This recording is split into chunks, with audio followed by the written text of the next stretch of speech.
Welcome back. You are still watching Morning Live. We now get into your sports news in this hour. Now, 2023 has been a resounding success both on and off the field for women in sport.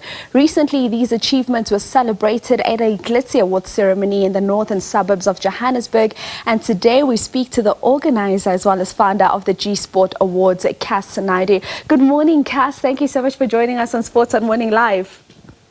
Always wonderful to join you, Busiwe. Thank you so much, Kass, for joining us this morning.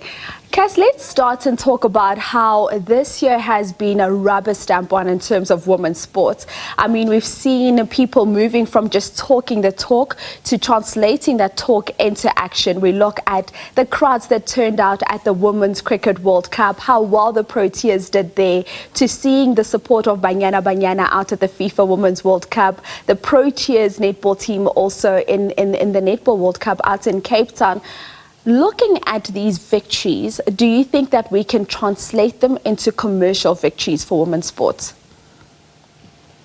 I feel like you've been sitting in on our planning session for tomorrow's Gsport Business Breakfast, because this is exactly what we'll be doing. We'll literally be going back on the year and saying, well, what have we achieved? And has it translated into sustainable success?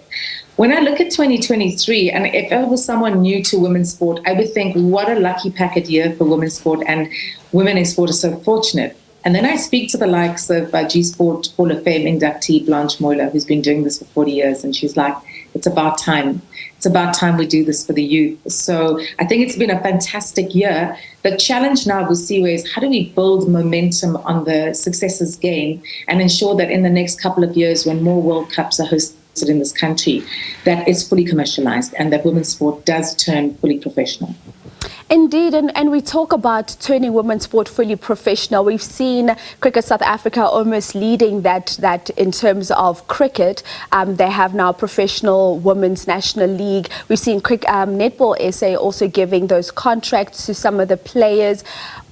And of course, football, not quite there yet, but there are talks of them professionalizing women's football. What do you make of the strides that are being made in that regard? I think we must take our hats off to the Department of Sport, Arts and Culture, because when government gets involved, the pressure's on the Federation. And I think there's been very firm words from Minister Zizi Kodwa and Deputy Minister of Sport, Notlawe Mafu, that we can't just pay lip service to wanting women in sport to thrive commercially.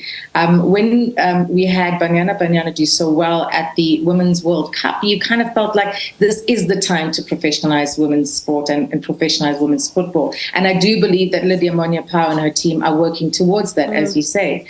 But when you look at cricket and you say, well, first ever men's or women's senior team to reach a Cricket World Cup final, then government said, here's the investment, 22.5 million rand, 7.5 million rand to the players, but 15 million rand towards a professional league. And then Cricket South Africa obliged, and it was launched. So for me, I think it comes down to successes have got to be acknowledged, and the way to acknowledge it is to actually put infrastructure in place, systems in place, so that when we do walk into boardrooms to sell sponsorships for women's sport, we can show that we have systems in place. I think the challenge for sponsors is they feel that they've got to come in and they've got to pay for everything. And federations have got to show, we have invested, this is what we have, these are our rights, you're coming into our family, and this is how we would like to collaborate with you around the sustainability of women's sport. Speaking about collaborations and being able to just recognize the excellence and the performance of women in sport, Kass, let's touch on your Gsport Awards, because we've seen them come such a long way. And just for women who have been doing well to get that power of recognition, to be able to own their success, let's talk to the growth of Gsport. Wow. Well, congratulations to you, Busiwe, one of our 27 winners on stage. And I think it's been a powerful year for Gsport, because it's allowed us to reflect powerfully on the journey. When you look at where we started in 2006, and thanks to the SABC, we got news coverage immediately. That really sparked the change for us, because once we were seen in the media, we were able to take these powerful stories and put that out every year at the Gsport Awards. So from one category to 20 categories in 2023.